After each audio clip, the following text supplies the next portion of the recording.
Turkasi babbar magana. Lalle babu shakka baya ga shigo Balangada cikin gidan Baba Dan Audu. A lokacin da aka ɗaura auren Baba Dan Audu tare da amaryar tashi Balangada. Wannan al'amari ne Baba Dan Audu ya je samu tsohon matar tashi Hajjo. Sannan kuma yake faɗa mata ga irin abubuwan da ta yi wa Hajjo na biyayya, irin abubuwan da ta yi wa Balangada na biyayya a bayan ta shigo cikin gidan nasa. Saboda shi a yanzu haka baya son raba kan iyalinsa, sannan kuma baya son raba matansa zuwa gidaje daban-daban. Ya fi so a kodayaushe ya haɗe matan nashi ƙwaya biyu a gida ɗaya a lokacin da za su dinga bashi farin ciki, sannan kuma yana ganin walwalarsu da duk wasu abubuwa da suke faruwa. Lallai babu shakka baya ga shigo Balangada cikin gidan Baba Dan Audu. A lokacin ne Balangada ta shigo ta fara addu'a, sannan kuma ta ce Allah Ubangiji ya raba ta da 'yan bakin ciki da 'yan hasada, sannan kuma Allah Ubangiji ya raba ta da munafukai na cikin ɗaki da kuma na cikin falo har da na cikin banɗaki. A lokacin da ɗan aure yake biyawa ita Balangada yake cewa har wanda suke nunawa su ba munafukai bane ba, suke nuna su suna farin ciki da wannan abu, Allah Ubangiji su ma dai ya haɗa ya kashe su. Lallai babu shakka Balangada ta fara irin abubuwan da ta ga dama a cikin gidan Baba Dan Audu. A lokacin da take addu'a a game da irin zaman da ta yi a cikin gidan Baba Dan Audu, inda Hajjo ta ji haushin wannan abin, sannan kuma ta ji takaicin irin bakin cikin abin da yake damunta. A lokacin da ta ga mijin nata Dan Audu yana biye mata bisa irin abubuwan da take yi, ƙara goya mata baya yake, ba laifin ta yake gani ba. Sai dai daman Hajjo ta yi tunanin dama a lokacin da Baba Dan Audu ya ce ita fa amarya ba ta laifi, sannan kuma amarya ba ta laifi ko da ta kashe ɗan agola. A lokacin da agolan ya ji wannan takaicin abin, sannan kuma yake jin tsoron irin wannan al'amarin da yake faruwa. Shi dai lallai babu shakka a yanzu haka Baba Dan Audu ya riga da ya saka wa agolan takunkumi na rashin shiga cikin gidan nashi. A lokacin da ya ce mai ko da abinci yake so zai karɓa, to ya kwaso ya sallama ya karɓa, ko kuma ya tura yaro ya karɓa mai abincin domin ya tafi. Inda Baba Dan Audu ya je kama agolan nashi shago a can bayan gidan nasu, sannan kuma ya ce a nan zai dinga duk wata hulɗarsa, a nan zai dinga duk wani sabobinsa in ya dawo kasuwa.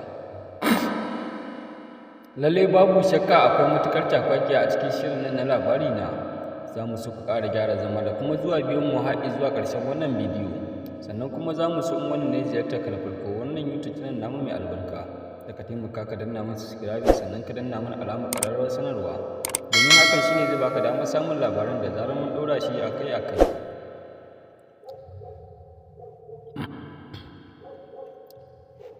Lallai babu shakka zaman Baba Dan Audu da Balangada ya fara tafiya a lokacin da Balangadan take fara yin abin da ta ga dama a cikin gidan Baba Dan Audu. Sannan kuma Baba Dan Audu ya ƙi taka mata mulki bisa irin abubuwan da take yi na rashin kunya da kuma rashin ɗa'a, bisa irin abubuwan da take yi ya zuba mata ido, ya bar ta ce ta duk abin da ta yi. Ai amarya ce ba ta laifi, sannan kuma amarya duk abin da za ta yi ba a tsaya a mata jayayya ko kuma a tsaya mata musu a kan shi, ko duk wani abu take ganin daidai ne kawai ta aikata shi, ba tare da ta tsaya ta jira wani abu ko kuma tana jiran wasu abubuwan da su a ba ta shawara ba. A lokacin da Baba Dan Audu yake ƙara tailawa matar tashi Hajjo, yake ce mata duk wani abu da ta fita iyakanta, amma kada ta sake ta taɓa Balangada, saboda in ta ce ta taɓa Balangada to ƙarshen zaman su da shi fa ya kusa zuwa sosai. A lokacin da Hajjon ta ce ita ƙarya ne fa ba za ta yarda da wannan al'amari ba, kuma wallahi ba ta taɓa barin Balangada ta ce za ta raina ta ba, sannan kuma in dai Balangada ta yi yunƙurin cewa ta mata rashin kunya, to wallahi sai ta naɗa mata mugun duka, saboda ita ma tsohuwar ƴar tasha ce. A lokacin take faɗa wa Baba Dan Audu kuma ya ci amanarta, ya ci mutuncinta. A lokacin da ya aure ta ya ce mata samsam ba zai ƙara kishiya ba, shi dai gashi yanzu da ka samu abin duniya a ƙara kishiya. Inda Baba Dan Audu yake cewa ai ɗan adam kenan, ɗan adam dama ai butune ne. Inda mutum ya ce ma daman zai yi abu, to kakkai sake ka ce wai akan abin zai yi dole sai ka jira ka ga wasu abubuwan tukunna, saboda shi mutum a kodayaushe yana iya canjawa. Daidai da minti ɗaya mutum yana iya canjawa, yana iya sauya ra'ayin nashi da kuma duk wasu abubuwa da suke faruwa da shi. Lallai babu shakka Balangada ta fara jin daɗin zama a cikin gidan Baba Dan Audu. A lokacin da take cewa ita fa tunda take aure, tunda ta auri wancan tsohon mijin nata wanda ya sake ta, ba taɓa jin daɗin zama irin na wannan lokacin ba, saboda a yanzu ne take so ta yi duk wasu abubuwa da ta ga dama. Sannan kuma an ba ta wuƙa da nama, an ce duk abin da ta ga dama shi za ta yi ba tare da ta tsaya ta tambayi wani izinin ko kuma wasu uzuri ba.